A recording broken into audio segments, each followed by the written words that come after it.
¿Ya está grabando?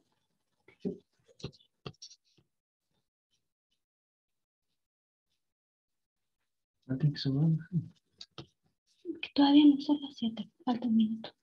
No, pero quiero que se vea bien. ¿Se ve bien? ¿Para ellos?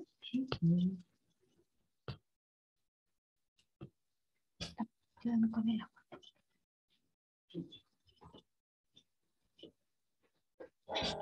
No meta, o sea, saca la Emma.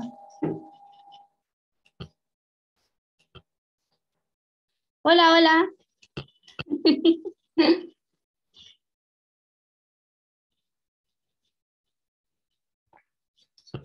No sé dónde, cuando están llegando los otros se me olvidó. ¿A dónde? ¿A dónde van a estar cuando están llegando los otros? A ver.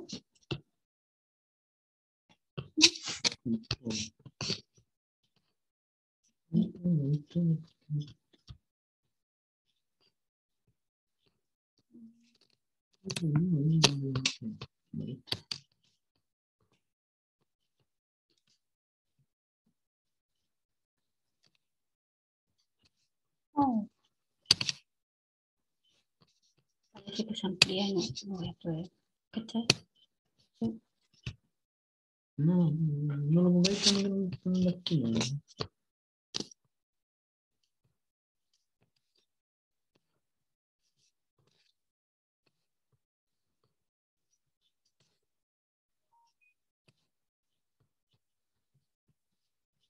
Bueno, ya, no sé cuándo estábamos probando el sistema, Jaime.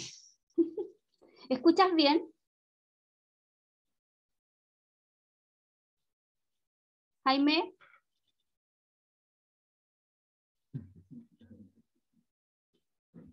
Jaime, ¿escuchas bien? ¿Estás muteado?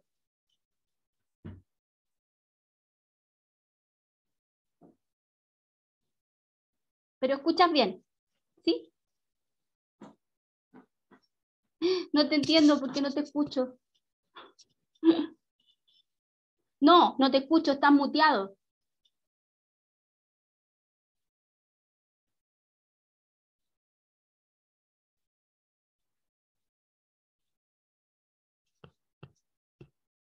Estábamos probando, igual que tú ahí, el tema de los participantes y todo, y que quiero verlo cuando entren, po.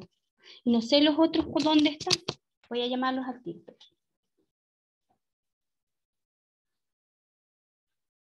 Para empezar.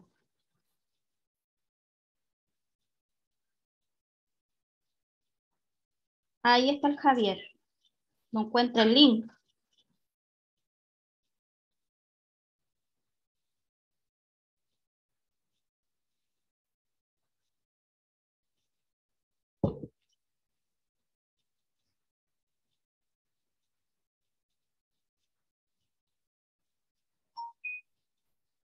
Ahí sí. Ahí no estás muteado, ¿verdad, Jaime?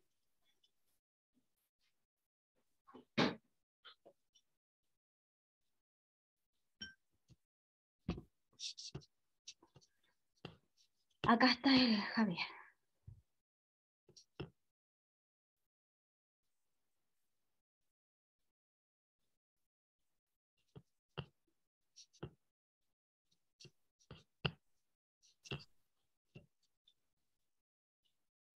Hola, Karina. Hola, tanto tiempo. Te veo la mitad de la cabeza. Eh, ¿Cómo estáis? ¿Cómo? Bien, Bueno, he estado ahí al tanto de todo. del WhatsApp y de las novedades. Oh, sí. ¿Y tú? ¿Cómo ¿Estáis estás? bronceadita? ¿Ah? Sí, ¿Me sí, escuchan? hasta la ¿Me playa. escuchan? Sí, ¿Aló, me Sí, te escuchan? escuchamos, te escuchamos. sí, estaba muteado, por eso estábamos, Jaime llegó antes, así que estábamos viendo todo el tejemaneje. Hola, Rodrigo. Hola, ¿cómo estáis? Bien, bien, pues. Qué buena. Aquí, oye, te estoy celebrando. Tú te dedicaste, tú estás ahí debajo del quitasol mientras la Karina está en la playa.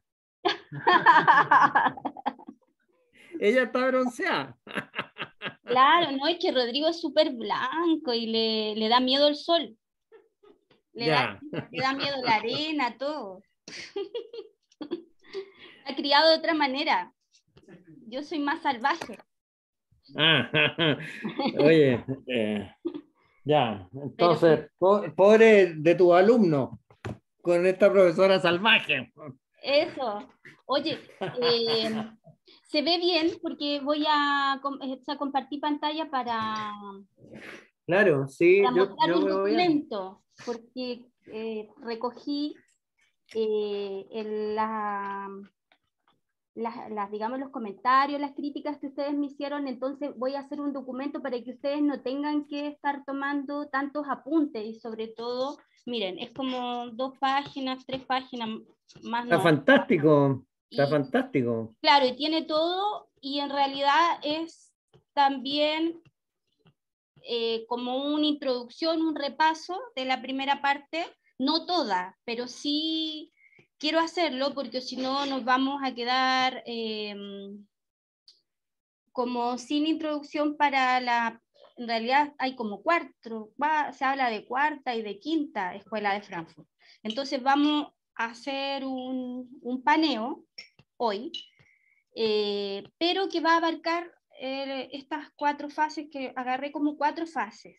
Tomé una tesis Ya. doctoral que me sirvió harto, pero lo voy a intentar hacer también, compartir pantalla también, así que ahí para que me tengan paciencia porque vamos a tratar de hacerlo también con un poco lo que ustedes hicieron también con arte, con algunos cuadros, con algunos sistemas filosóficos, y bueno, ahí tú me vas a ayudar, Javier, también, y Jaime, porque tiene varios sistemas también de ingeniería. Tiene varios sistemas de ingeniería a la base de arquitectura, entonces, en ese sentido, igual tenemos que ir a todas las matemáticas que ya estaban planteadas bien, digamos, en el siglo XIX para entender todo lo que pasó en el siglo XX y extendernos después hasta el siglo XXI. Así que ya, vamos a empezar. Primero parte con una definición de lo que es la teoría crítica. Quiero que me escuchen nomás porque ya está como establecido acá. Un poco porque es la pregunta de Jaime, ¿no? Y me parece súper importante definir un poco en qué hemos estado este curso de un año. Ahí viene el Lalo. ¿Qué es la teoría crítica? Ya, es importante que reflexionemos sobre qué es la teoría crítica. Estamos como redondeando y vamos a hacer como un repaso, una introducción, Lalo, definiendo un poco para que queden algunas cosas más o menos claras. La teoría crítica es un intento de penetrar crítico ideológicamente. No tienen que tomar apuntes porque les voy a pasar el documento tomando los comentarios que ustedes me hicieron. Pero es con pretensiones eminentemente prácticas, ¿ya? ¿Y qué es lo que pretende penetrar esta crítica ideológica, ¿no? Las estructuras de una sociedad, de la que ella misma se sabe un producto, ¿no? Entonces, implica tener conciencia que la misma sociedad produce sus teorías críticas con las que reflexiona, y que estas son las que pueden refractar la realidad, ¿no? La misma. Recuerden que refractar viene de Volochinov y nosotros vimos este marxismo no aplicado al lenguaje.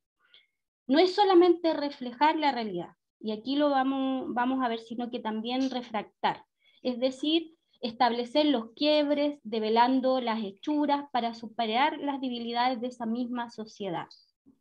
Entonces, en el fondo, la teoría crítica es ese intento que se logre a veces, y a veces sí, a veces no, pero siempre es una postura de aplicar todo lo que yo estoy reflexionando a lo práctico, ¿no? Y eso es lo que no puede olvidarse, que la misma teoría, ¿no? O en este caso la misma sociedad produce sus teorías críticas con las cuales reflexiona. Y miren, armé 4 fases históricas para poder tratar de unir este decurso de la teoría crítica desde el siglo XX en adelante con 4 formas de organización social. ¿Por qué? Porque es súper importante que no hay teoría crítica sin construcción política, económica, cultural, como nosotros ya vimos. Entonces, traté de integrar, ¿no?, en 4 fases. Ahora, como la pedagogía es falsa y lo hemos hablado, esto siempre es de alguna manera como se dice, o sea, yo establezco solo una manera pedagógica, es decir, estas fases no terminan ahí donde yo digo, sino que justamente la realidad siempre excede. Por eso que la pedagogía es falsa, digo yo, porque es una abstracción, una manera digamos, una didáctica, una mnemotécnica que implica explicarle de una manera más fácil a las otras personas lo que en realidad es complejo. ¿Me entienden? Entonces siempre hay que tener cuidado porque no es que una fase termine ahí, sino que muchas veces coexisten paralelamente. Ya, primero, armé un periodo que va desde el siglo XIX hasta la Primera Guerra Mundial en 1914. Estos todos coinciden, ¿no? Todos coinciden en el tema político, histórico, económico, que en realidad la Primera Guerra Mundial, y de hecho lo que está pasando ahora en Ucrania con Rusia, ¿no?, seguro que va a marcar también un hito, ¿no? Nosotros también tenemos que pensarlo en eso, que esto muchas veces uno dice, quizás con esta guerra empieza el siglo XXI y todavía no ha empezado. Es decir, las fechas afuera muchas veces dialogan con hitos, desastres, guerras, revoluciones, ¿no? Entonces, dice así, cuando sobre la herencia de la revolución industrial y la revolución francesa y americana que nosotros también vimos, se asentó el modelo, digamos, del capitalismo liberal. Nosotros ya sabemos que Marx acentúa la crítica ahí. Por eso que va a estudiar, genera el capital en esos 6 años que se va a Inglaterra, ¿no? Él mismo cree que ahí va a surgir la revolución en las sociedades avanzadas. ¿Qué es lo que es importante Marx? Porque Marx al principio de este siglo, ¿no?, del siglo XX, dirige, ¿no?, todo su pensamiento crítico contra la ideología del derecho privado. ¿Por qué? Porque dice que el derecho privado legitima las miserables condiciones de la vida de la clase obrera. Cuidado, no metas tanto. Uy.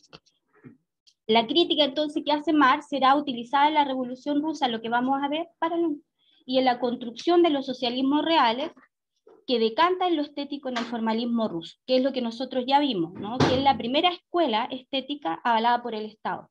La segunda va a ser la Bauhaus, que eso vamos a quedar con, bueno, ojalá de alguna manera pudiéramos revisar una película que hay de la Bauhaus, que ahora lo vamos a señalar. ¿Por qué es importante este formalismo ruso? Nosotros ya lo vimos, lleva adelante la unión entre diseño y poética. Eso es muy importante porque hasta ahí, hasta lo que uno puede configurar en 1914, no hay un Estado que sea el respaldo, ¿no?, de un procedimiento artístico, de un sistema artístico. No hay forma de integrar al artista al Estado. Ese es el gran acierto de Lenin también, porque Lenin ya venía conversando con el diseño industrial, con los poetas, señalando, como nosotros lo vimos, que él no tenía idea de la poesía, pero que sí quería integrar como otro factor importante de la economía, de la política, al artista, y no sabía dónde colocarlo. Entonces eso significó para, digamos, la Unión Soviética todo un desafío, y estableció entonces un sistema, ¿no?, de construcción, como nosotros también lo vimos, para poder centros superiores de arte y diseño, que significó entonces cruzar todo ese sistema educacional con esta construcción del arte y el diseño industrial, la arquitectura. la ingeniería. Piensen ustedes que también tenían una muy buena base matemática los rusos, entonces, del siglo XIX, y capitalizan todo eso, entre comillas, ¿no? Van reformulando lo que ya traen.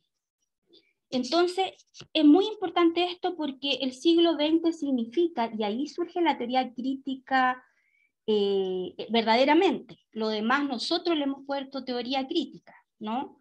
Pero la teoría crítica como ciencia, por decir así, y bueno, a eso le va a molestar a muchos, ¿no? Surge en el principio del siglo XX y es el gran combate del arte por el arte, es decir, hasta el siglo XX hay un movimiento metafísico fuerte, que por eso uno lucha contra eso también, que se centró en la belleza y en lo absoluto, ¿no? Y que viene de los griegos, y eso también lo conversamos, los griegos en la Edad Media, y de alguna manera lo que yo llamo la dictadura de la luz, todo lo que configuró el platonismo, ¿no? Platón. Y además la lógica formal aristotélica también de Aristóteles, obviamente, y todo lo que genera Platón con la República, en donde expulsa a los poetas, y eso ya lo sabemos. Es decir, los rusos son los primeros que luchan contra esta dictadura de la luz, esta victoria sobre el sol. ¿Me entienden? Entonces es importante, ¿por qué? Porque lo que venía hasta ese momento, ¿qué es lo que había?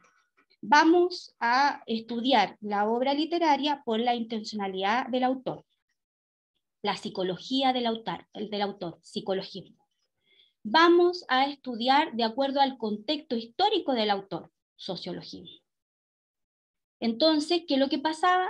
Que no había nada, como nosotros lo vimos ya con ustedes, no había nada singularmente literario.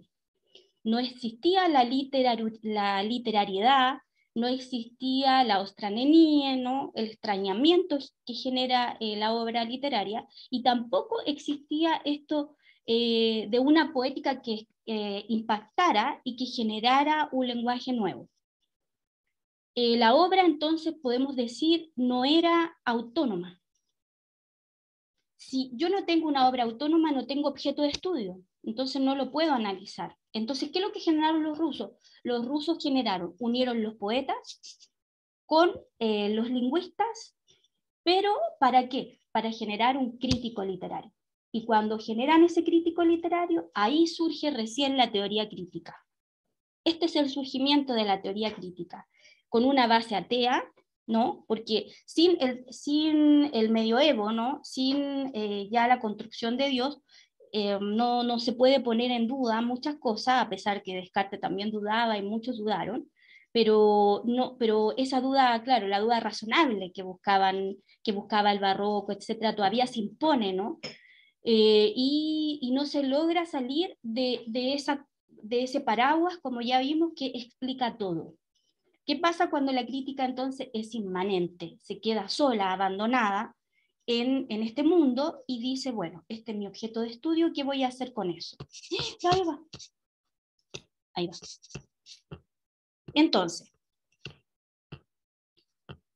el gobierno revolucionario, ateo, permitió la primera ciencia de la literatura, que la llevaron adelante los críticos. Es verdad, muchos dicen que son los críticos los que generaron la revolución, pero esos críticos eran poetas, eran pintores, eran diseñadores industriales, eran arquitectos, eran matemáticos, es decir, como que en el fondo es como este hombre renacentista, pero ruso, ¿me entienden?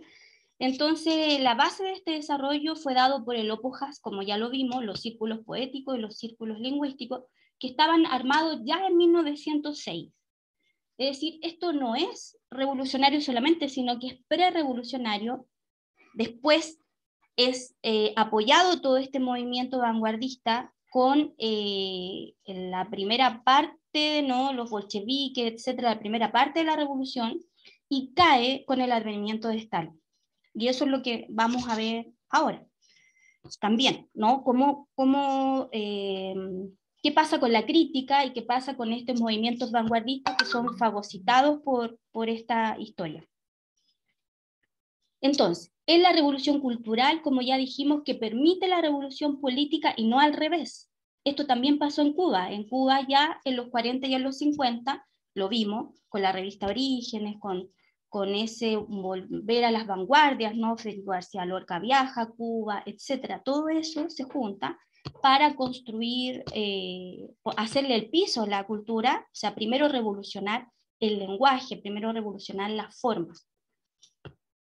En 1915 a 1930, un grupo de jóvenes lingüistas y poetas rusos ligados a los movimientos vanguardistas revolucionó el campo de los estudios literarios. Este es un campo laboratorio de la experimentación crítica, ¿no? Después, estas influencias van a ser en todo el arte posterior, porque yo modifico la forma de analizar las obras. Por eso que yo no puedo seguir leyendo un texto, ni el arte en general, como en el siglo XVIII-XIX. ¿No? Yo tengo que ser capaz de leer como en el siglo XXI y obviamente captar toda la fuerza del XX.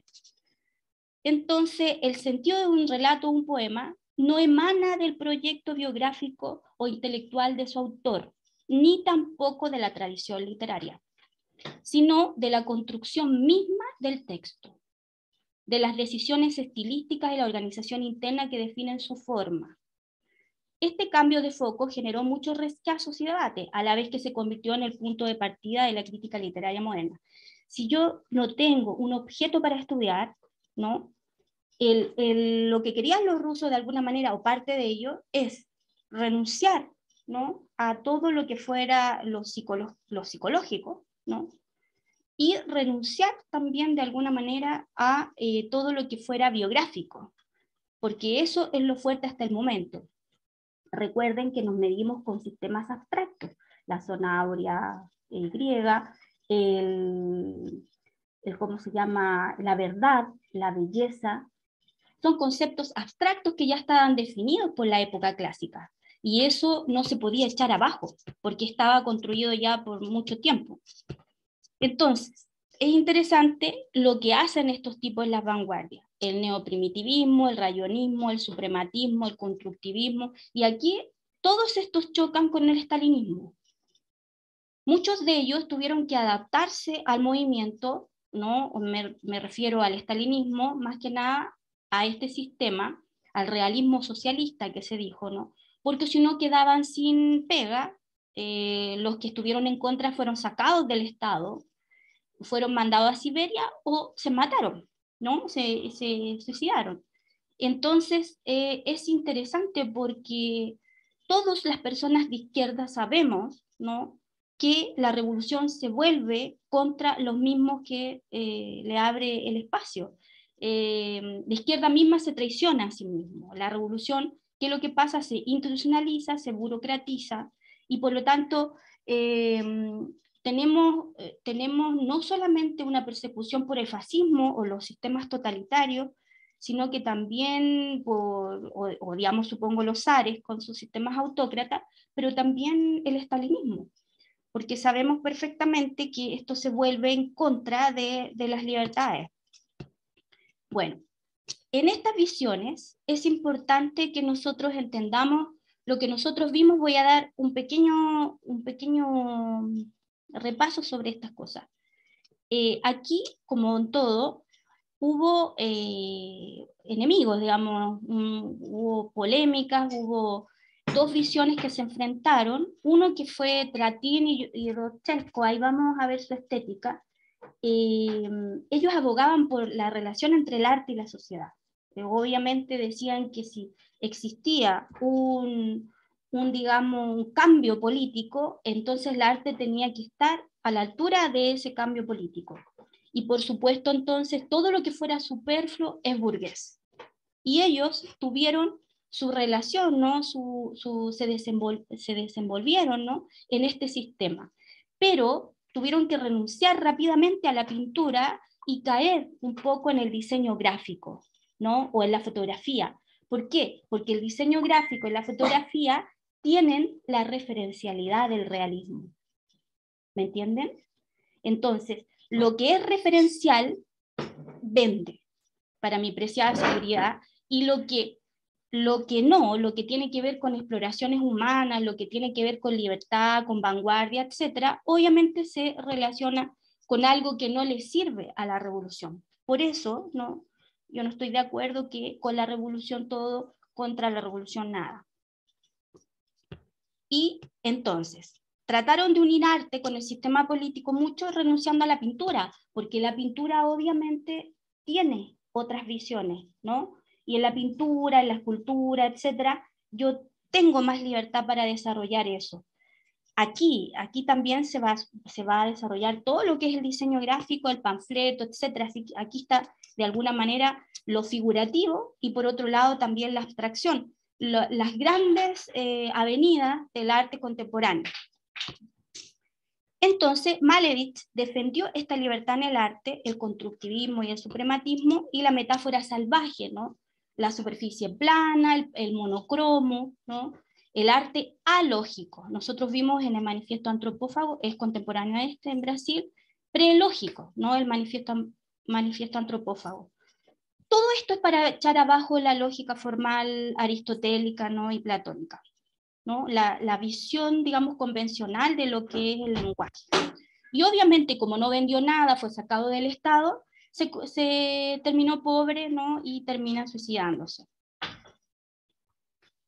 Además, le señalaba, yo he vencido el revestimiento del color. Ahora vamos a ver por qué. Y bueno, ahí yo le propuse una ópera que se llama Victoria sobre el Sol, que la escenografía la hizo Malevich, ¿no? Y es de Matthew Chin, que es un músico, en donde ustedes también van a ver cómo este tipo, toda esta forma, ¿no? que es súper cerca de la Bauhaus y después súper cerca de Frankfurt, cómo todo esto es para echar abajo el sol. Y el sol es platónico, es la ciudad de Dios. Por eso es muy difícil estar contra eso, ¿no? O sea, es muy difícil no pensar y no reflexionar lo que implica esta luz, ¿no? Sin asumir las sombras, ¿no? Sin asumir los negros, los grises. Ay, no sé cómo voy a hacer lo otro, espérense. ¿Cómo voy a...?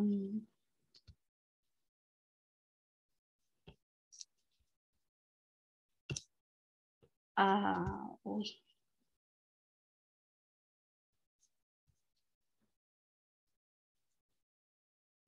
Quiero compartir la otra parte. Hola, ayúdame. A ver. A ver. Compartir pantalla. Sí, pero quiero cambiar a las imágenes. Ahora dejaste de compartir pantalla, entonces tienes que compartir pantalla y se supone que te tiene que salir algo así como ventana y ahí todas las ventanas que tienes abiertas eliges la que comparte. Creo que es así. Pero estaba justo compartiendo pantalla y tiene que ser aquí, pues, ¿no? Sí, pero te tiene que salir lo otro que quieres compartir. No sé qué quieres compartir. ¿Lo mismo o otra cosa? No, las imágenes. Eh, Espérate. Uy, que justo se fue Rodrigo. Claro, yo por ejemplo estoy con la opción deshabilitada, entonces no te puedo mostrar. Ay, ahora me habilitaste. Aprietas compartir pantalla y te sale una pantalla de diálogo que dice seleccionar la ventana o la aplicación que usted desea compartir. Y ahí colocas lo que tú quieres, porque Pero debes tener varias. ya compartí. Dice múltiples participantes. Avanza esto. No, Ya, ¿y qué quieres compartir de ahí? Eso, ¿qué queréis compartir? Eso, las imágenes que están abajo. ya. ¿Y en qué formato están las imágenes? ¿Están en internet? ¿Están en un archivo? En un ¿En qué están? archivo, en el mismo archivo. Ya. Hazle clic ahí donde te salió esa pantallita y tienes que ahí hacerle clic a las imágenes. No me salen. Entonces las tienes cerradas, seguro. Espérate, voy a cerrar aquí y voy a ver. Ay, Abre todo de nuevo. no, es que si cierro voy a cerrar todo el sistema. ¿No te sale eso que dice una flechita compartir pantalla en verde? Como el icono con Ahí, una ahí está, flechita ahí hacia está, arriba. ahí está. Eso. Ya, Eh, aquí, bravo. Déjame entonces aumentarla.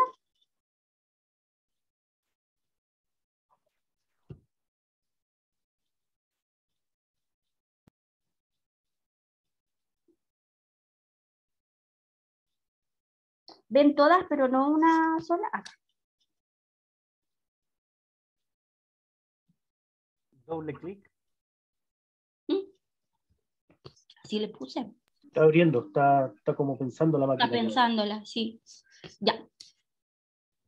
Aquí está mal.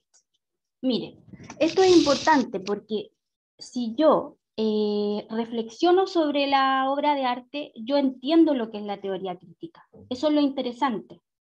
Y por eso me detuve ahora a ver las obras para que de alguna manera a través de esto nosotros vamos llegando ya a la escuela, a la segunda escuela, tercera escuela de Frankfurt, porque ahí es una acción comunicativa, ¿no? Con Habermas y todo esto, que al final también es una reformulación de todos los sistemas críticos. Entonces, ¿qué es lo que hay aquí? Lo que hay aquí es luchar contra el clasicismo. ¿Qué es lo que tiene la Mona Lisa en la época clásica? Tiene una cosa psicológica que es su sonrisa, ¿me entienden? Y una relación, ¿no? Un estereotipo de la mujer, hombre, algunos dicen que como el otro yo, ¿no? Del pintor, pero es un estereotipo clásico, ¿no? Una manera, un caballete, donde yo pinto, ¿no? Y él lo coloca, ¿no? Se llama eclipse parcial, eso es lo que dice en ruso, y de alguna manera este eclipse parcial lo que hay es tachar el rostro y tachar también el corazón. ¿Me entienden? Porque lo que hay es yo, a través del procedimiento cubista, ¿no? de agarrar el futurismo también de alguna manera, darle movimiento y todo lo que nosotros vimos, ¿ya? Pongo lo clásico en cuestión, pongo lo clásico en jaque. ¿Por qué? Porque hasta ahora la pintura se veía de manera literaria, me contaba una historia, ¿no? Entonces no había una relación con un discurso, con un sistema de composición, un sistema de deconstrucción de esa composición. Si ustedes ven, ya va hacia el collage, ¿ven? Ustedes coloca esto acá, Malevich, y tarja de alguna manera las dos grandes cosas del clasicismo. El rostro, ¿no? En el fondo la sonrisa, que vuelve psicológico el cuadro. Y eso es muy importante porque la teoría crítica es alógica, prelógica, es decir, pone en jaque la lógica formal aristotélica. Todo lo que va de alguna manera relacionado con esta cárcel del lenguaje de la que nosotros hemos hablado, los binarismos, ¿no? Y en este caso, este nuevo mundo, ¿no? Está en disputa. Este nuevo espacio está en disputa. Y se dan cuenta, bueno, él obviamente trabaja con el cuadro, ¿no? El cuadrado, el cuadrilátero, ¿no? El blanco, siempre café, negro, azul, los típicos como colores, algunos primarios y otros ya, pero como secundarios, pero no tanto. No es un gran... Todavía está cortando el espacio en dos el horizonte, aunque él siempre dice Malevich que rompió con el horizonte, no quiere el paisaje. Sí, es muy interesante porque esto también me construye a mí. Por eso que lo último que uno escribe se llama No vivimos del paisaje, porque nosotros estamos saturados con esa referencialidad, el paisaje, la teoría del reflejo que viene del principio, ¿no? Y que es más medible, es más fácil, ¿no? Es menos complejo que esto. Obviamente que cuando esto se presentó hubo todo un salto, ¿no? Y porque estaba generar una metáfora salvaje, no una literatura lineal, no una literatura que tuviera una historia. Eso es lo que yo no entiendo. No entiendo por qué la gente todavía quiere entender o busca la historia, porque eso no es el arte. No es entender ni tampoco buscar una historia. Eso es fácil. El tema es cómo yo busco un discurso, cómo yo busco otra cosa. ¿Me entienden? Ahora, ustedes pueden decir, ¿qué tiene que ver esto conmigo?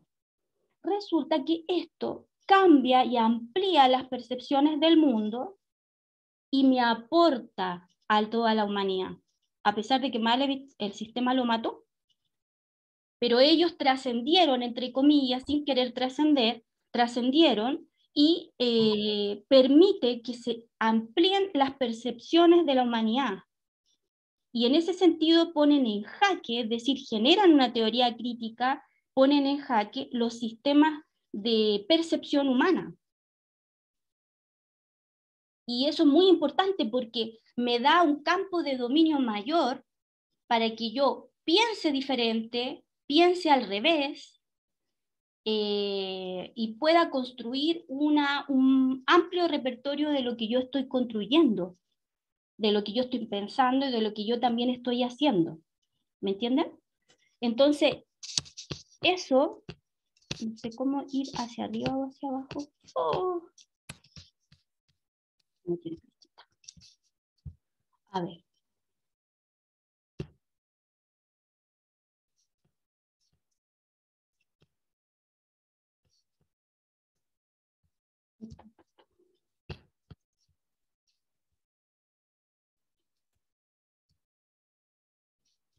No sé si se podrá hacer la otra.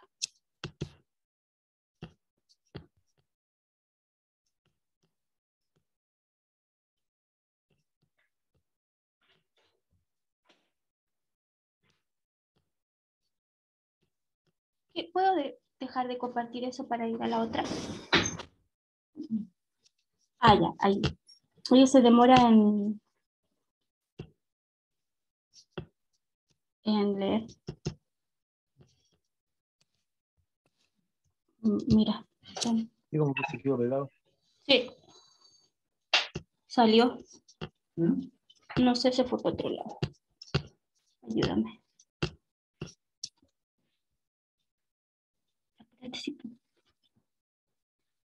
¿Qué estás compartiendo? Las imágenes que están abajo.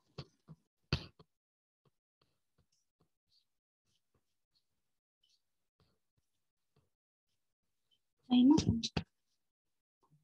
No, las imágenes. Creo que deberías abrirla en un visualizador de imágenes y ahí como que ir pasándola. Parece que, y porque nos estás compartiendo como la apertura de la carpeta donde salen todas las imágenes chiquititas. Claro. Pero, ¿cómo vuelvo a las imágenes ahí? Atrás, po. Ahí.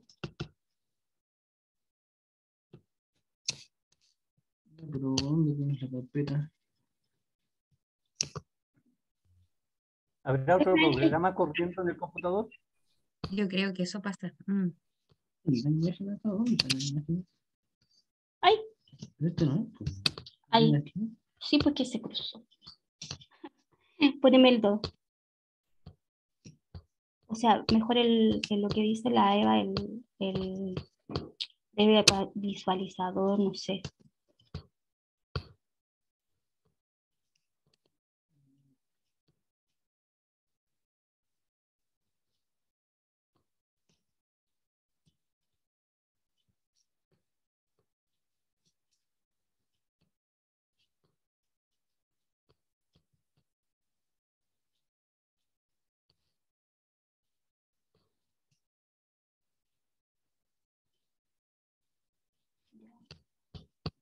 Si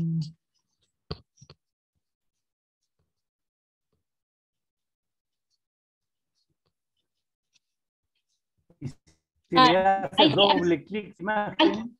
Sí, ahí sí. Ahí. Espérate. Si tienes que partir ahora la visualización. Ahí sí. Entonces voy a atrás. Ahí está más grande. Ya. Justo lo mismo. La vaca y el violín implica lo mismo. Es decir, yo tengo un violín más o menos cubista, atrás también el fondo cubista, y la vaca está pintada de una manera clásica, ¿no?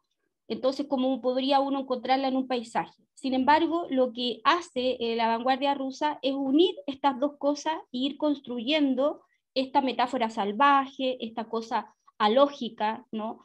De la que hablaron muchas personas creativas, es decir, cómo yo uno dos cosas diferentes, completamente diferentes, y las voy colocando en este taller, en esta mesa, y de alguna manera responde entonces eso a visiones más creativas, más de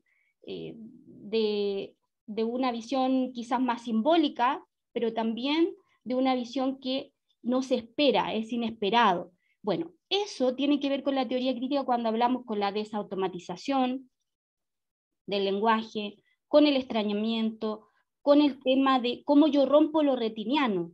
Es decir, yo miro esto y me genera, bueno, ¿qué tiene que ver esta vaca con este violín?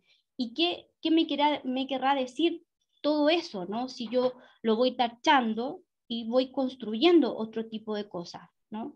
Esa unión entre el cubismo y lo clásico para generar una cosa nueva, eso es lo que de alguna manera genera la teoría crítica. La teoría crítica literaria, como surge, es realmente ser capaz de una manera creativa de unir cosas que aparentemente la gente no las ve relacionadas y uno las relaciona en su cabeza. Y eso es una metáfora salvaje, porque es dejar en desuso, ¿no?, el lenguaje como algo cotidiano, y yo que lo que hago, yo vuelvo a usar, ¿dónde se fue la Eva? Vuelvo a usar el lenguaje de otra manera. Le doy una vuelta y de ahí le doy como otra vida, otra manera de construir, ¿no? Para llegar a esto, ¿no? ¿Cómo se llama? El cuadrado negro sobre un cuadrado blanco. Si ustedes ven en la textura, muchas veces se ve negro solamente. La textura, uno va viendo eso porque es un nivel de abstracción. Este es el primer monocromo más o menos de la historia del arte, y implica que yo con esto, con un cuadrado, que es uno de los símbolos geométricos como más usuales que yo puedo encontrar, son las casas, son las habitaciones, piensen ustedes en eso, principalmente la convención, yo coloco un monocromo, ¿no? Y de alguna manera libero al arte de la representación. La libero del realismo, la libero de la referencialidad. Bueno, esto lo mata Stalin obviamente de todas formas. ¿Por qué? Porque no le sirve a la revolución. El tema es que lo que le sirvió a la revolución se tuvo que transformar en diseño industrial, y por eso yo he dado clases en diseño, y es muy fuerte el tema de la compra-venta y de la construcción también económica y política en relación al artista como un creador, quién sobrevive y quién no, ¿no? Obviamente esto fue un escándalo, nadie lo entendió, etc. Y bueno, tenemos una de las últimas obras también de Malevich, están Los deportistas, y ahí ustedes pueden ver también con los típicos colores que él usaba, la despersonalización, porque en el régimen también hubo este realismo socialista, influyó sobre todo en los uniformes, ¿no?, en la forma de vestirse también, y en esa uniformidad, y obviamente coloca de alguna manera las caras, ¿no?, los rostros, ustedes los van a ver como si fueran maniquíes, ¿no? Esto ya va hacia también, de alguna manera va hacia la moda de alguna forma, pero hay también, esto es lo último que más o menos él hace, esta crítica a la uniformidad, al colectivismo y a todo lo que nosotros ya sabemos. Eso no quiere decir que nosotros no estemos o sea, que nosotros le saquemos el piso a ciertos regímenes. El problema no son los bolcheviques, el problema fue Stalin. Bien. También aquí, algo súper importante, que las vanguardias usaron el tema, y lo hace también la Bauhaus, no hay vanguardia sin mujeres. O sea, la mujer a través de, lo vimos o no, con varias mujeres que influyeron, ¿no? Influyeron realmente en este tema de las vanguardias rusas. Y nosotros podemos ver ahí ya entonces la construcción del primitivismo, la campesina, más tradicional, por decir así, pero ya hay una construcción más cubista de la realidad. Y en ese sentido entran de igual a igual. Por eso que yo venía polemizando en las redes con el tema del textil también, como en la Bauhaus, con los nazis y todo, como ustedes lo van a ver, ojalá en la película, que pudieran ver, la era de la Bauhaus, ahí se establece como los nazis parten la Bauhaus muy paritaria, por decir así, donde las mujeres pueden tener la pintura, la escultura, hacer cualquier lenguaje artístico, y con la influencia de los nazis, con la normativa nazi, la mujer es relegada al textil, es relegada al tejido, ¿no? Cómo funcionó el tejido y lo textil como algo convencional, también como la cocina, ¿no? Entonces, acá no, acá las mujeres entran de igual a igual, con lenguajes artísticos totalmente muy ricos como es la pintura, ¿no? Entonces, en ese sentido también me parece súper interesante porque eso hasta el año 68 no se va a ver una construcción artística, ¿no? En donde se construya con hombres y mujeres. Porque es la primera vez, de alguna manera, a excepción de la Taira griega, ¿no? que construye filosofía y que influye en los griegos, pero sí, siempre de una manera residual, ¿no? O Hiparquia, ¿no?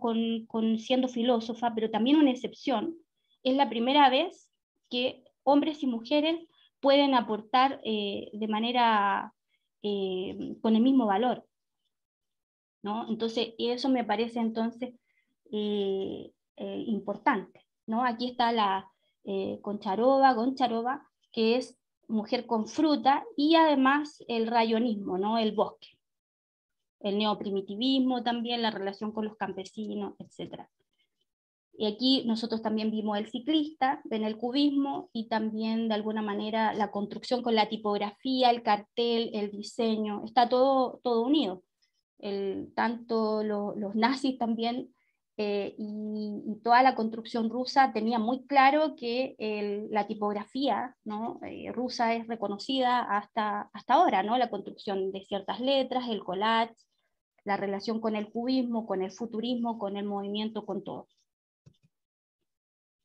Aquí tenemos a Rodchenko, que no lo vimos muy bien, pero es el tema de los carteles, la aplicación, ¿no? a los carteles, y la relación con ya Rodchenko y también Tatlin tienen una visión más de unir este arte con la vida, con la sociedad, y no quedarnos solamente en el esteticismo. Hay una crítica, y eso es una polémica que también se lleva adelante, como ya vimos con ellos, digamos, se vio entre ellos en el interior, y obviamente los que ganaron fue el famoso realismo socialista.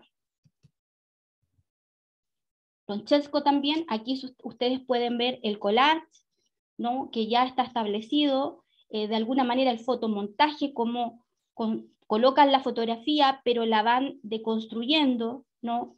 Como digamos, colocando los objetos. Aquí de alguna forma, yo en la composición o en la deconstrucción de la composición clásica, está siempre el collage y siempre esa construcción crítica de la realidad. Y obviamente Tlatin, que nosotros lo vimos con el tema de la torre, ¿no? La situación nunca se llevó adelante, pero tenía casi 400 metros y nunca pudo llevarse adelante, pero tiene el volumen al interior. Importante esto en la teoría crítica. Uno podría decir, ¿qué saco de esto? Primero, voy contra la ley de la gravedad. Ahí los ingenieros me van a entender, ¿verdad? Voy contra la vertical, porque necesito la diagonal. Voy contra, ¿no? La linealidad, porque ocupo el doble espiral que está adentro, y además el volumen. Tiene 3 volúmenes, ¿no? Algunos hablan de que parece un telescopio, ¿no? La construcción de ir hacia arriba, ¿no? Y de ver el espacio. Bien concreto. Nunca pudo llevarse adelante, hizo una maqueta a escala, es decir, una maqueta con madera, Tatlin, y trató de llevar adelante esta construcción también a nivel social, y obviamente no se pudo.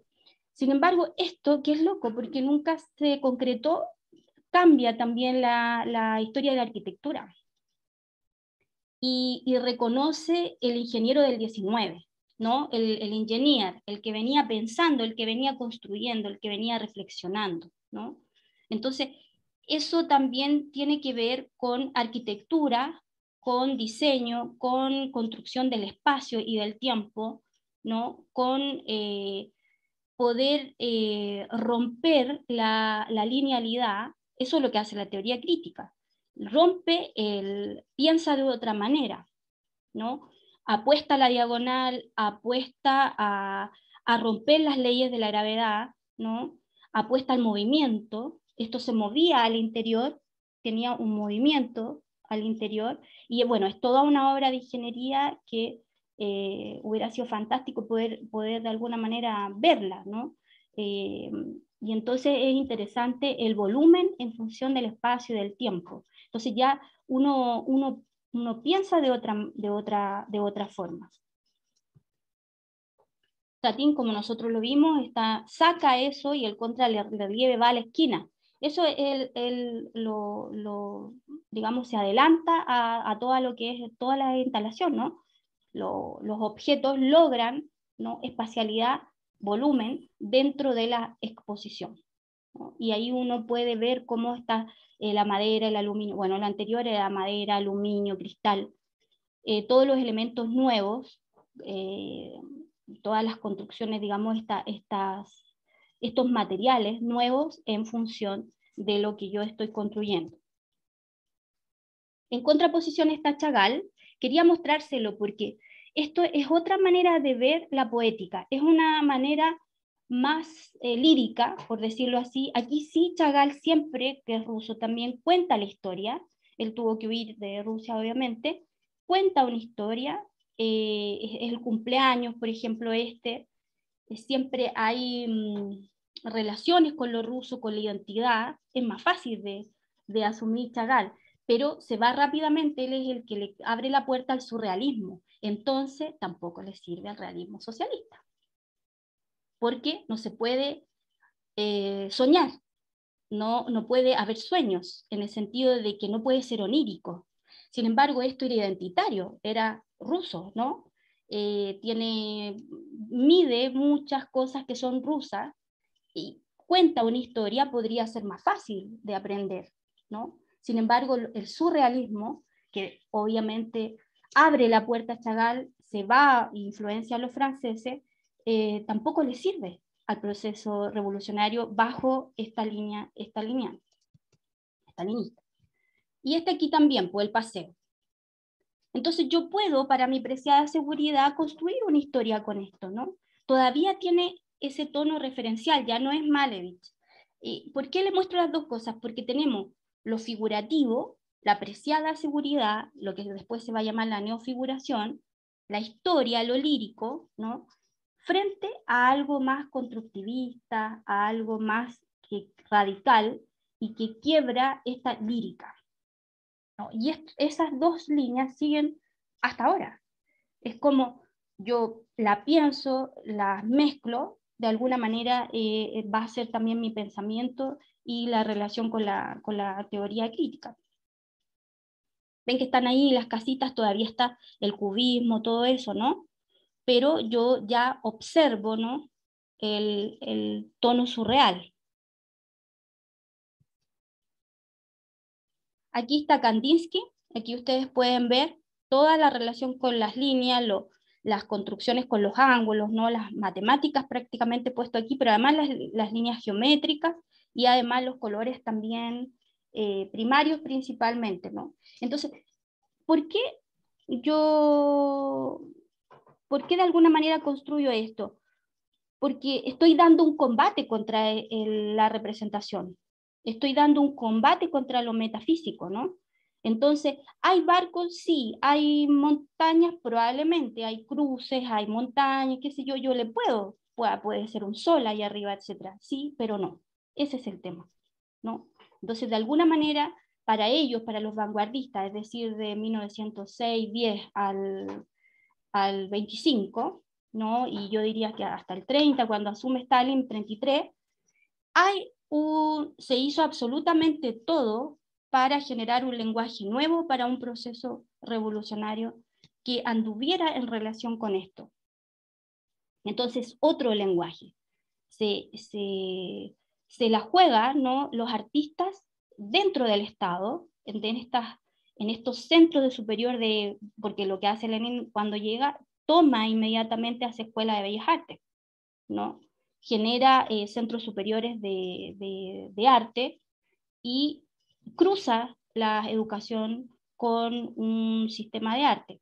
Eso también deberíamos hacerlo acá. Y ahora lo que se está jugando es el tema de la educación sexual, que hace tiempo ya debió haberse cruzado toda la educación, ¿no? Bien. Aquí también está Gabriela Munter, que es la pareja de Candice, que generalmente no se habla. Se ve como de alguna manera al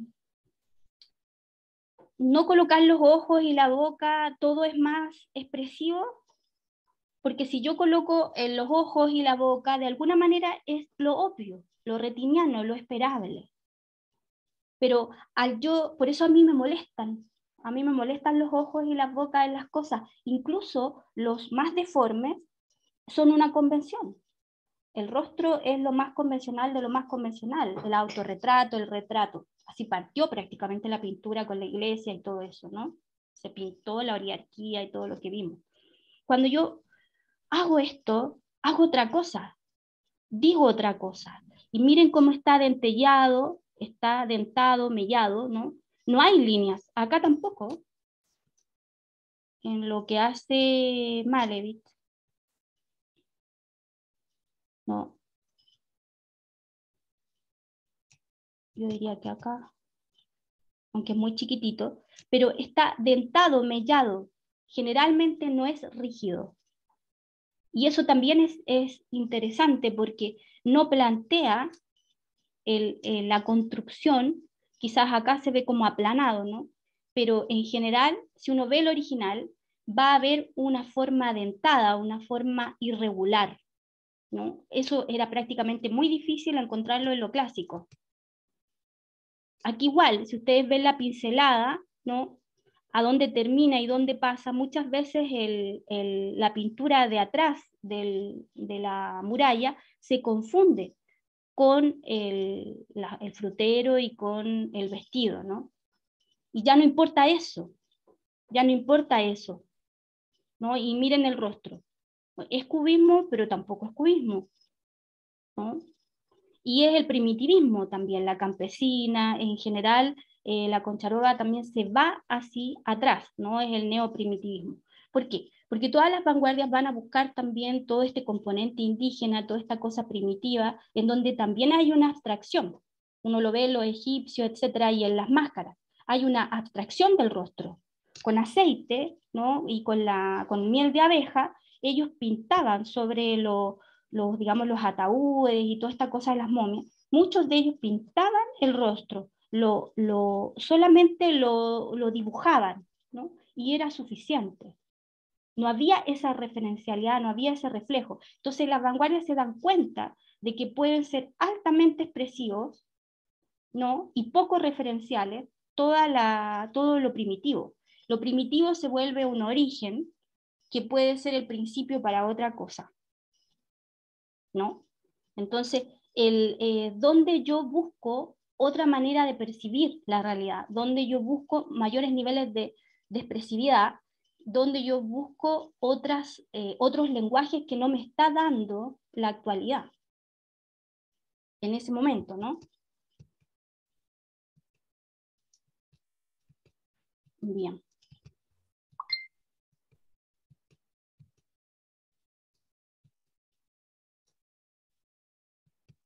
Ahí parece que está. Bien. Ahora, ¿cómo voy a hacerlo para...?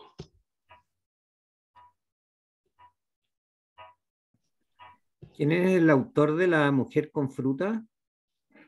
La Goncharova, la Natalia. Acá lo, Gracias. sí, acá lo puse, mira.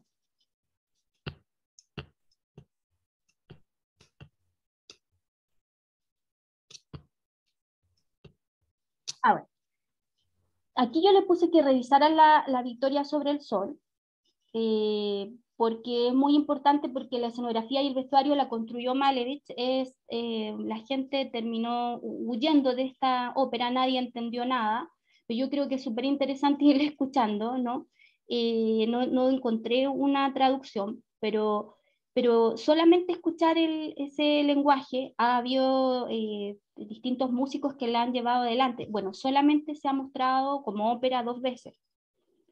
Pero hay esa unión que tiene también este sistema donde parte la teoría crítica, en donde la música es fundamental, ¿no? Es fundamental porque la música cambia, da un giro, ¿no? Y de alguna manera también va influyendo.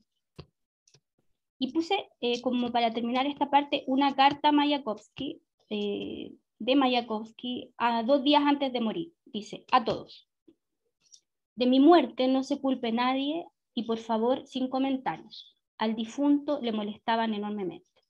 Mamá, hermanas, camaradas, perdonadme, no es un método, no se lo aconsejo a nadie, pero no tengo otra salida. Lila, ámame, ¿no? La línea Brick, que eres como la que es amor imposible. Camarada, gobierno, mi familia se compone de Lila Brick, mamá, mis hermanas y Verónica Polonskiapa, dice. Si les haces la vida soportable, gracias. Se las encarga, ¿no? Envíen los versos sin terminar a los Brick, ellos sabrán descifrarlo. Como se dice, el incidente ha terminado. La barca del amor se estrelló contra la vida cotidiana. Estoy a manos con la vida y es inútil recordar dolores, desgracias y ofensas recíprocas. Sigan felices. Vladimiro Mayakovsky, el 12 de abril de 1930. Él estaba enamorado, ¿no? De una actriz que estaba casada, que vivió el último año con él, pero no quiso abandonar a su marido. Es su gran amor imposible. Imposible en la vida personal, imposible en el gobierno exterior, pues se transformó en la lengua de Stalin, terminó escribiendo casi todo a favor de la revolución, en el realismo socialista, para poder sobrevivir, pero tanto en el amor como en el tema literario, por eso dicen que se mató 2 veces, ¿no? Que también tuvo un suicidio literario, y también tiene ese suicidio real, como que le entra el desastre por todos lados. Bueno, algunos huyeron del estalinismo, ¿no? En este caso Chagall, otros terminaron con su vida, como Mayakovsky y Malevich, y otros terminaron en Siberia.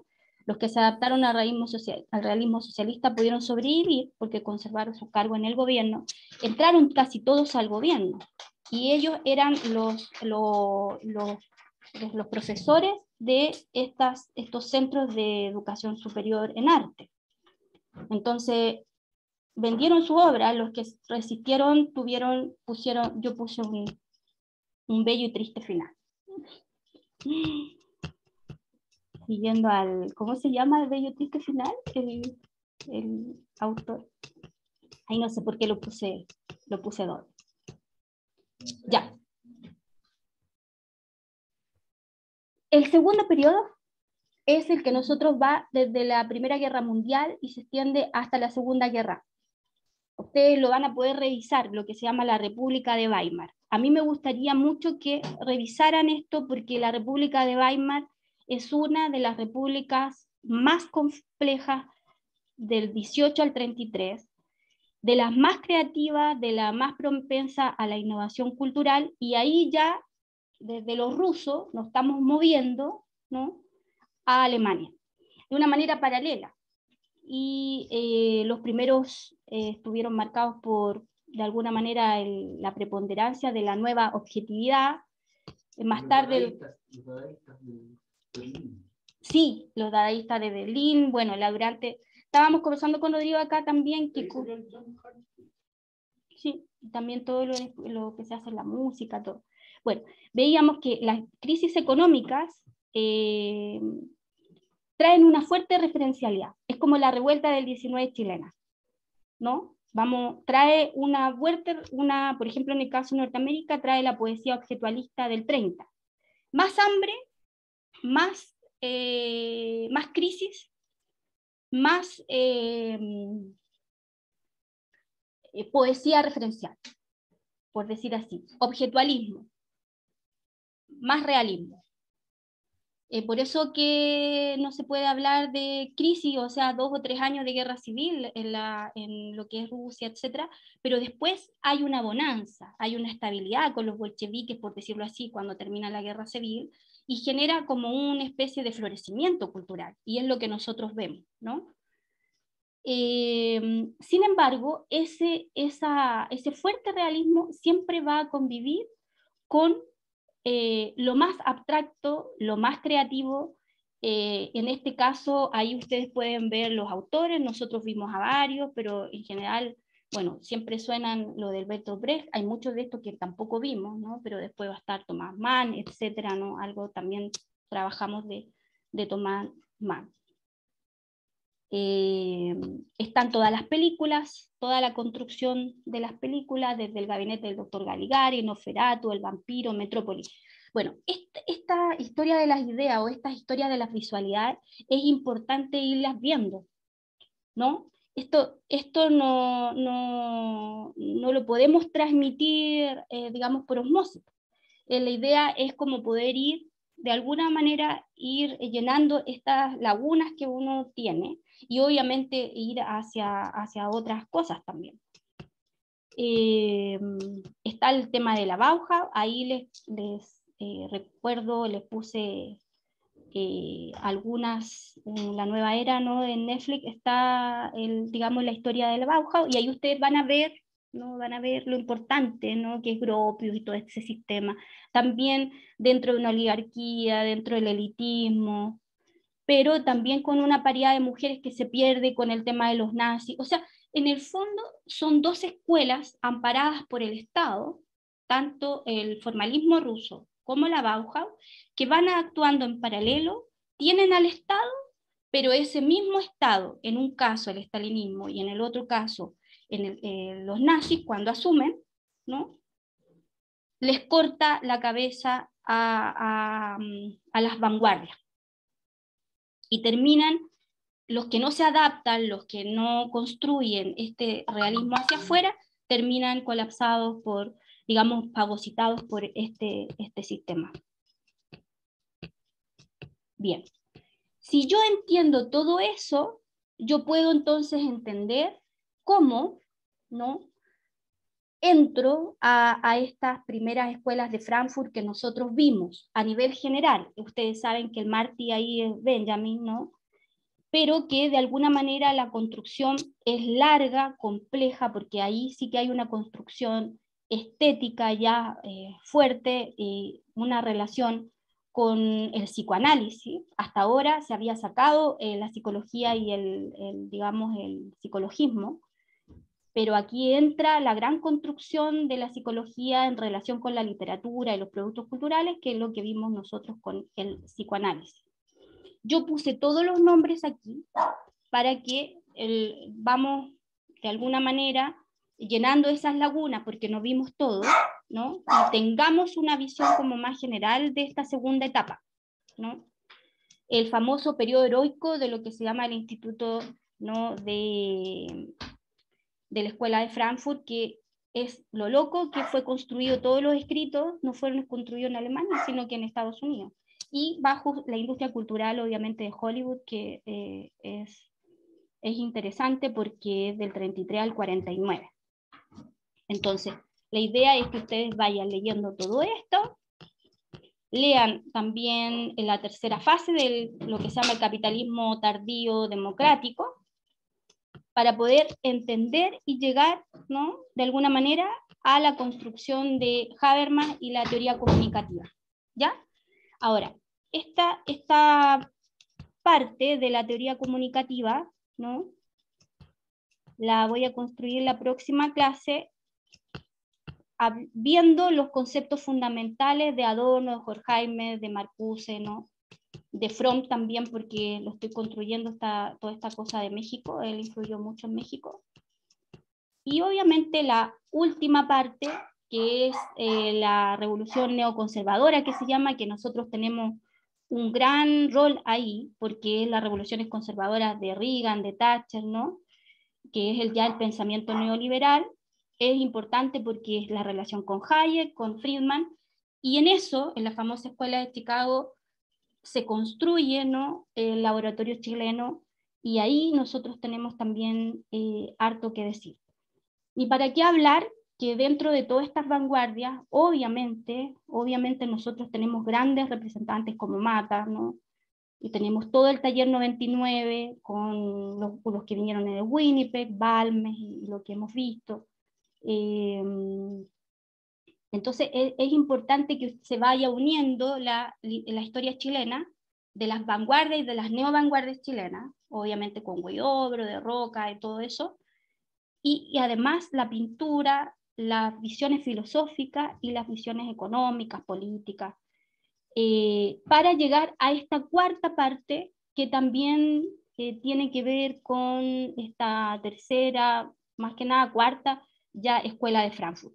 Si ustedes ven, ¿no?, yo traté de hacer esta construcción para que se tenga en cuenta que no hay una relación desintegrada, desagregada del arte y la cultura si yo no le veo el contexto geopolítico, dicen algunos, el contexto económico, político, y por lo tanto es una abstracción nomás, pero de alguna forma es como una manera de ordenarse dentro de estas cuatro fases, ¿no?, y poder entender por qué cómo llevar adelante, cómo entender la tercera y la cuarta Escuela de Frankfurt, que obviamente es Habermas con la teoría de la acción comunicativa, pero para eso lo voy a ir ganando con cada uno de los conceptos que vimos o no tomamos muy en cuenta y no profundizamos en estos teóricos, ¿no?, en Marcuse, en Adorno, en Horkheimer, etc. ¿Se entiende? Ya. Comentarios, aunque sea un ratito. Quería terminar porque igual ustedes lo van a ir viendo. Pero ¿se entendió Karina, lo general? ¿Y la Eva? aquí estoy. ¿Me No te escuchas? veo. No te veo. ¿No me ves? Oh, estoy invisible. Yo sí me veo. Y los Ya, demás la me ven. veo ahí en la pantallita. Sí, yo la Me veo. veo. Sí, ¿viste? Espérate. Ah, Yo también la veo. Ahí. sí, todos me ven. Oye, está estupenda, así que se ve. Ay, muchas gracias, Javier, amoroso. Oye, Karina, yo como llegué tarde, porque me quedé dormida en realidad, esa fue la verdad. Llego tan cansada de las clases, de hacer toda la mañana clases con mascarilla, como que da un poquito de, no sé, como colapsa uno, ¿no? Llegué muy cansada y desde que partí el 1 me ha pasado lo mismo, así que como que me acosté a dar una, según yo, una pestañazo, durmiendo y pum, pasé de largo. Así que eso, mis disculpas, mis excusas, trataré de llegar puntualmente como corresponde el próximo miércoles. Y la consulta, ¿este documento que tú estás compartiendo lo vas a mandar? Sí, po. Ya, Por ya, eso, porque súper. yo asumí los comentarios, las críticas, entonces ahora vamos a siempre trabajar en dos. Yo sé que ahora a lo mejor como que leí un poco y todo y es un poco como que se puede volver a aburrir, pero esto es como la introducción como para ver los últimos 40 años, porque necesitaba definir la teoría crítica, entrar con el formalismo ruso y entrar ya con estas cuatro fases que las armé para que la relacionen con la Bauhaus, que no la alcanzamos a ver, y también con la Escuela de Frankfurt. ¿Me entienden? Entonces, como tenemos muchas lagunas, yo hice una pincelada acá. Entonces, ¿qué es lo que les pido yo ahora?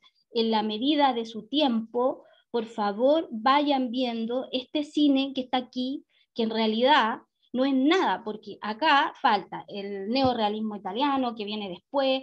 Ustedes me preguntan y nosotros vamos rellenando, pero necesito la historia de las visualidades, la historia del arte, porque si no, no vamos a lograr entender lo que es la teoría crítica de manera integral. ¿Me entienden? Porque la teoría crítica en sí está hecho por transdisciplinarios, por interdisciplinarios, por gente que era arquitecto, músico, matemático, ingeniero, la tenían todas. ¿Me entienden? Entonces, Sí. Si avanzamos así, también podemos formar un intelectual. Y en este caso los ingenieros también nos pueden ayudar, porque tienen una visión con el objeto, las manualidades, los profesores también, ¿me entienden? Entonces, todo puede ir avanzando en conjunto. Y entonces lo que necesito yo ahora es que usted vaya viendo, por ejemplo, Stefan Zweig, qué fue Mann, más o menos la biografía, o sea, taller de autores, meter autores, y obviamente cine. Y más todo lo que ustedes también me pueden aportar a mí, comentarios, si encuentran algo, así como lo hicimos también en el año. De alguna manera son lagunas que están indeterminadas, en donde los dos lados ahí nos vamos retroalimentando, pero sí vamos a partir como de estas 2 o 3 páginas. Y más en las imágenes que también se las puedo ir mandando, con los nombres y los apellidos para que no tengan que estar tan atentos al apunte, porque ya van a tener este apunte. Es súper útil también porque muchas veces como los autores tienen apellidos un poco rebuscados, también a veces uno no alcanza a notar y el apoyo, ¿no es cierto? Eso es siempre muy útil. Así que muchas gracias por ese avance en el curso. Yo feliz. Y feliz de que estén de nuevo todos. Y poder conocer a Jaime porque yo no lo había conocido. ¿Ya algún comentario, Oye, Javier? sí, Sí, es que tengo que ir a buscar a la Silvia al trabajo, entonces quería decir algo. sí, A mí me parece súper importante, lo vi con la pintura que se me olvidó el nombre del autor, que yo no la conocía, pero que me hace referencia a muchas otras pinturas. Esas como personas dibujadas con distintos colores, que era una crítica a la Malevich, formalización de la... ya, Vale. Malevich. Eh, lo planteo porque creo que es sumamente interesante, o sea, es súper claro ahí con eso, que si uno no tiene el contexto, es un cuadro con dibujos. ¿Y por qué lo digo? Porque hoy día, desde hace harto rato, digamos, hace buenos años, se hace ese tipo de arte, no Sí. contextualizado. No, O sea, se saca en la forma, se copia la forma, se vuelve al espejo en el fondo, y se copia y aparentemente es un arte abstracto, que por tanto, como es abstracto, es una cuestión que es muy importante. Pero detrás no hay un ejercicio crítico como esas pinturas que tuvo acá. Me parece que es súper bueno eso, porque queda bien claro lo que es el pensamiento crítico. La sí, teoría eso crítica. le quería proponer que, por ejemplo, pudieran elegir una de estas imágenes u otra de esos mismos autores o de otros autores, pero de la misma época, y pudieran escribir. Yo creo que media página, una página. Yo creo que escribir es importante porque ahí ustedes lo pueden mezclar con sus percepciones, con lo que entienden, con la biografía del autor, pueden ver videos, pueden ver biografías, qué sé yo. Pero ahí se van a dar cuenta que cada autor es una investigación. Entonces, uno dice fácil, pero en realidad, ahora, si no tienen ese escrito, no vayan a faltar. El que lo trae, porque si no, también no tenemos a nadie aquí que no, o sea, no es obligatorio. Y pueden decirlo, pueden grabarlo, lo pueden mandar. No sé, se puede ir viendo, pero sí estimular la creatividad, porque yo creo que esto de la teoría crítica es como apasionante cuando se vuelve como más creativo, como un desafío, ¿me entienden? Entonces, es una construcción también, porque uno genera formas de conocimiento cuando va leyendo, pero también cuando va escribiendo. Y obviamente estos tipos cuando fueron construyendo, cuando fueron estableciendo una relación con los objetos y ampliaron esas percepciones. Yo, por ejemplo, no tengo esa experiencia de construir nada, ¿me entienden? Entonces, pero sí los textos, los escritos y todo. Entonces, por ejemplo, el Javier que ha hecho su casa, por ejemplo, esa es una experiencia vital que a lo mejor muchos de nosotros no la vamos a tener nunca. ¿Me entienden? Entonces, la pueden ir construyendo. ¿Les parece? Sí, súper interesante, Karina. Una tremenda ayuda estos apuntes, esta pauta, que permite a su vez revisar y por lo tanto recordar lo comentado en la sesión. Y a su vez, bueno, eso despierta eh, opciones de investigar, de meterse un poco más en el tema.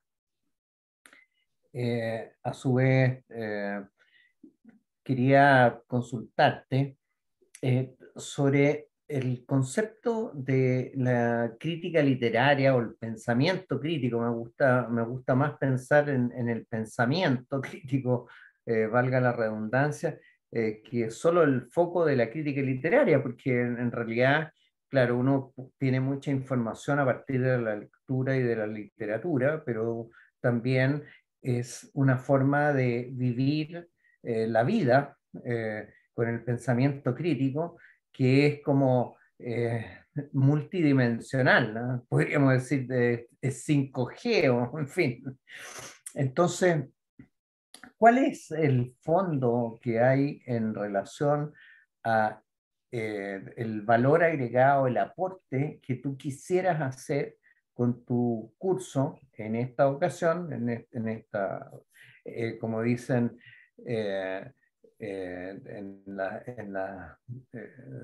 estas cuestiones de serie, el episodio y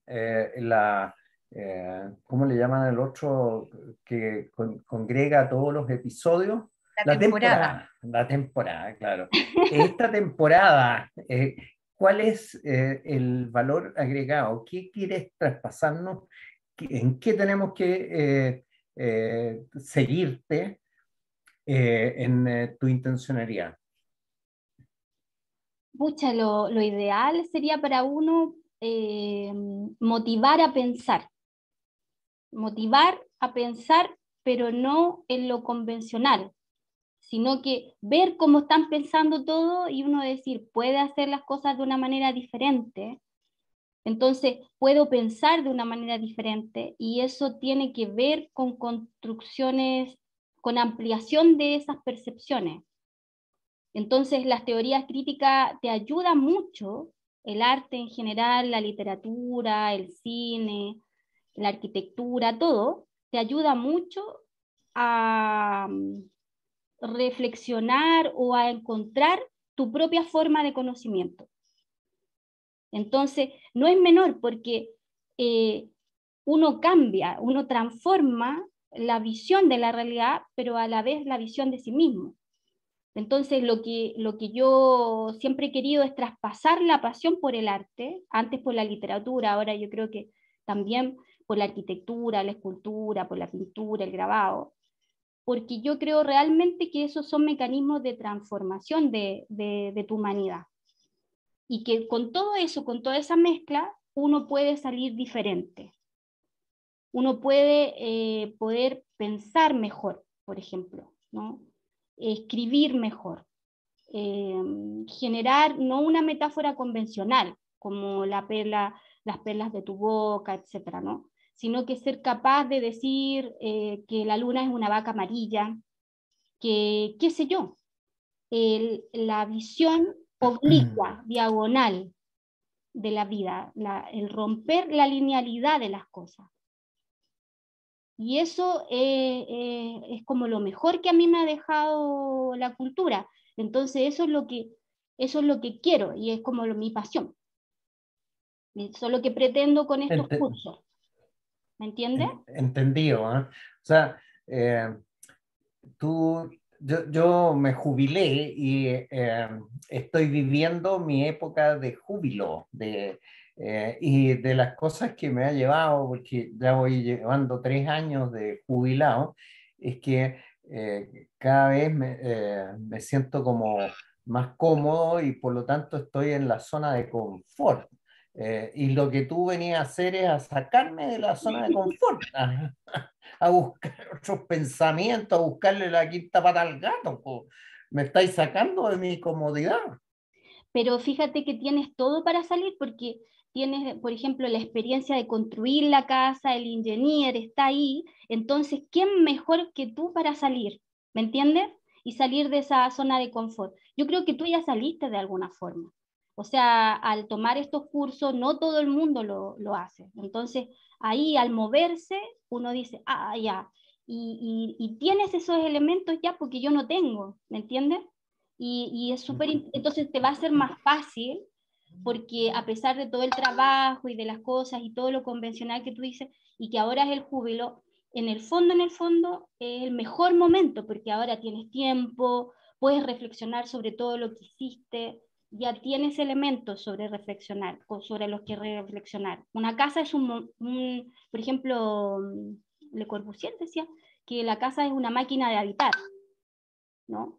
Es una morada, una máquina de habitar. Entonces ahí también la Eva está construyendo su casa. Yo en algún momento eso deberían visitarse porque hay construcciones de casas ahí todo que a mí también me dan vuelta, pues yo no tengo eso. Mis casas son como arrendadas, siempre chiquitas, qué sé yo, o la del Rodrigo, yo estoy siempre como en otras casas, ¿no? Mi deambular es más de tránsito. Sin embargo, siempre me anidan y ustedes habitan esas casas, son máquinas, ¿no? De habitar, como decía Le Corbusier. Entonces, eso es súper interesante porque de ahí se puede construir toda una reflexión sobre lo que ustedes están haciendo. Los locales también en el caso de la Eva, y en el caso de Jaime también, yo creo que ahí hay una construcción también después de, o sea, dónde yo estoy, qué es lo que estoy haciendo, miro para atrás y reflexiono. Y a mí me ha tocado trabajar harto en mi vida con personas que vienen ya en el fondo con adultos que ya terminaron su tiempo de trabajo y que ya como que criaron a los hijos y ahora recién se dan el tiempo porque antes no tenían tiempo. Entonces, eso también como que ha acompañado de alguna manera ese proceso. Y sí, tuve una alumna, esa que le digo yo siempre a Raquel, de 80 años, que me decía lo mismo que tú. Yo ya pensé, ya hice, ya qué sé yo, y usted me viene a sacar porque yo le pedía, estaba haciendo séptimo y octavo ella, tenía 80 años, y yo le pedía informes de lectura. Entonces, y era muy exigente y todo, y tenían que construirlo adelante, era un CIA, un programa para adultos en Rancagua. Y un día me dijo, profesora, usted nos pide mucho y todo, a mí me da miedo disertar, todo, y yo le decía, no, usted lo tiene que hacer igual, es decir, lo implacable. Y bueno, y disertó, hizo su informe de lectura, y hacía la letra caligráfica y toda esa cosa, ¿no? Y a mano. Entonces, eso, eh, como que necesitamos de alguna manera que alguien nos invite a algo diferente, siempre, ¿me entiendes? Como, no sé, pues andar en tu auto, Muy agradecido.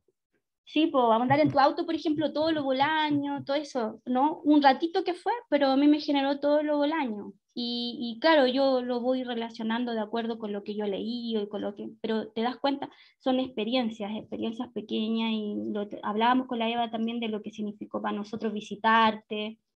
Entonces, todo eso va impactando, va influyendo.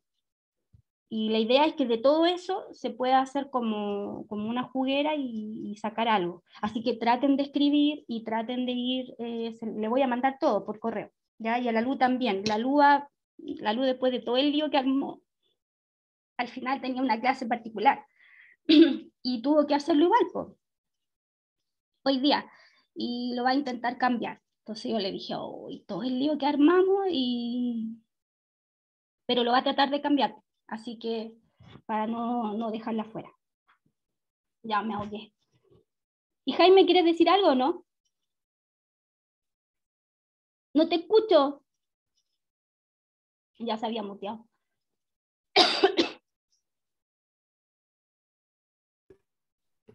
Ya, ahí me muteado, escucha. Jaime. Ah, sí. ¿Ahí me escucha? Sí. Sí, claro. No, muy interesante todo lo que tú has contado y los comentarios que he escuchado. Ahora, yo te mandé un chat, porque cuando tú hablabas de Malinowski y lo que querías sacar de la lógica lineal y todo eso, había una cita, no sé si la leíste en el chat, de el conde de Lautréamont, Eso. Teodoro Ducasset, que ese murió en 1870, o sea, mucho antes de esto, murió en la Comuna de París, lo fusilaron, y dijo una frase que ha sido famosa, dice, bello como el encuentro fortuito de una máquina de coser y un paraguas sobre una mesa de disección. Sí. Y se lo imagina, ¿no? O sea, dos Claro, cosas completamente claro. Yo disímiles. hice un copy-paste, pero me parece que está alterado el orden del texto. No, pero se entiende igual. Sí, Claro, la idea es la misma, sí, claro, claro, la idea es la misma. sí. No hay construcción rusa también, si no es con la relación del final del siglo, digamos, XIX, digamos, con el conde. Porque porque en realidad él con eso, ¿no? Abre el surrealismo, abre la abstracción, abre las vanguardias. En el fondo está diciendo, el artista tiene una apuesta estética y es unir dos cosas completamente distintas dentro de una mesa, que un poco es lo que yo trataba de explicar, pero sí, pues, eso lo dijo el otro modo. Entonces, ese bello como el encuentro fortuito es el azar, ¿no? Toda la construcción del azar sobre una mesa de disección. Claro, dice, bello como el encuentro fortuito de una máquina de coser y un paraguas sobre una mesa de disección. Y es eso, porque en el fondo es un cirujano, un artista es también un deconstructor, un compositor. Un creador. Un creador, claro.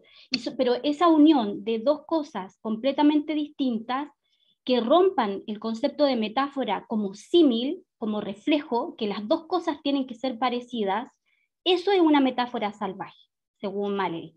Yo uno dos cosas distintas, entonces eso lo entendió Dalí, lo entendió Miró, ¿no? Es una construcción. Entonces, eso es lo interesante de ver, de dejarse permear por las formas. Eso es lo interesante. Por ejemplo, ahí lo que tiene el Javier es una gran forma, ¿no? Porque tiene la casa, el invernadero, tiene un millón de cosas, y ese permearse por las formas te puede también ayudar a escribir, porque es entrar en contacto con esas formas. Entonces, y esto también es una forma, lo mismo que dice Jaime, es una forma, porque ya es una composición y le está dando una expectativa al autor, al poeta le está dando un camino, y también le está dando una expectativa al lector. O sea, usted no espere la metáfora convencional, el símil, la mímesis. Por eso que lamentablemente las vanguardias rusas caen en la imitación. Para poder sobrevivir, caen en el realismo socialista, en la imitación, y dejan de esta libertad que implica juntar estas dos cosas que no tienen nada que ver. El tema es que para juntar dos cosas que no tienen nada que ver, yo tengo que saber harto, pensar harto, reflexionar harto, y no es tan fácil. El surrealismo lo probó después de hartas cosas, la abstracción, el expresionismo, todas estas vanguardias lograron ir haciendo este ensamblaje. Todo el fotomontaje del cine, por ejemplo, el acorazado Potemkin, es eso, un fotomontaje en donde se va construyendo y eso genera una expresividad. Entonces, déjense llevar por las formas del mundo. ¿Sí, Jaime? Yo quería comentar que Javier es un cachiporra diciendo que está en la zona de confort, porque él nunca va a estar en una zona de confort, siempre va a estar haciendo algo, va a estar construyendo algo, va a estar haciendo alguna relación social, algún encuentro, mil cosas va a hacer, nunca va a estar en la zona de confort. Y su obra, ¿no es cierto?, su casa y todas las cosas que ha hecho en la vida, es una gran construcción. Sí, el taller ese fabuloso que tiene, impresionante, y además pensaba tan ordenado. ¿Cachai? Esa manera de categorizar las cosas tan ordenado, y ese mecánico que de alguna manera tenemos todos, ¿no? Esa relación de las vanguardias creo que te viene muy bien, porque tiene que ver siempre de las máquinas, la relación de las máquinas con los seres vivos, ¿no? Ese diálogo, ese lenguaje que hay entre la máquina y el ser vivo. Entonces anda muy bien con esa construcción, por eso que no estamos lejos de las matemáticas, de la geometría y todo eso, como de alguna manera nos dijeron que las humanidades estaban como tan estancados en una sola cosa. Oye, se están aprovechando de mi nobleza, weón, porque me están agrandando, oye, no me va a quedar no, chica la cama, weón. Te estamos dando seguridad para que escribas. Oye, oye, me van a dejar por allá arriba. Oye, si yo soy Javier José, nomás. Oye, pero qué rico. Sí, hay que escribir vamos. Sí, hay que escribir, hay que ver, dejarse influenciar por las formas y construir ya un texto mínimo. para la próxima clase, o sea, verlo como un desafío de todas estas cosas. ¿Por qué? Porque estamos recién como en una cosa más introductoria, repasando, pero ya con esta base, ya ustedes van llenando esas lagunas. En el caso de la Eva también, que tiene su poesía y sus cosas y sus cuestiones de educadora y todo eso, así que igual lo va a saber hacer. Y Jaime también, ves, tienes ahí los referentes de Lautréamont, que a mí se me había ido, y el final es del 19 francés. ¿Por qué? Porque es el simbolismo francés que vimos, que sin el simbolismo francés también, los rusos no tienen dónde arrancar, y sin el cubismo también francés, ¿me entienden? Entonces, esa relación alemán y francés, esa relación, piensen que varios rusos también fueron, no lo puse ahí, pero el Lisinski se llama, fueron varias veces a Francia. Entonces, este diálogo que hubo, Rusia no estuvo tan cerrada como de repente pensábamos. Entonces, siempre hay mucho diálogo ahí, muchas influencias, muchas cadenas, entonces no todo está tan aislado. ¿Ya? Ya, pues, eso. Que estén bien. Oh, pero ustedes también, un abrazo. Chao. Buen resto de semana. Muchas Sí, gracias. ustedes también. Muy entretenido. Fuerza para todas las Muy cosas. interesante. Eso. Cariño a todas, a todos. Gracias. Chao. Chao, chao.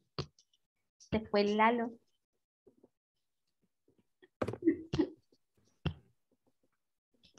No había visto el chat, po.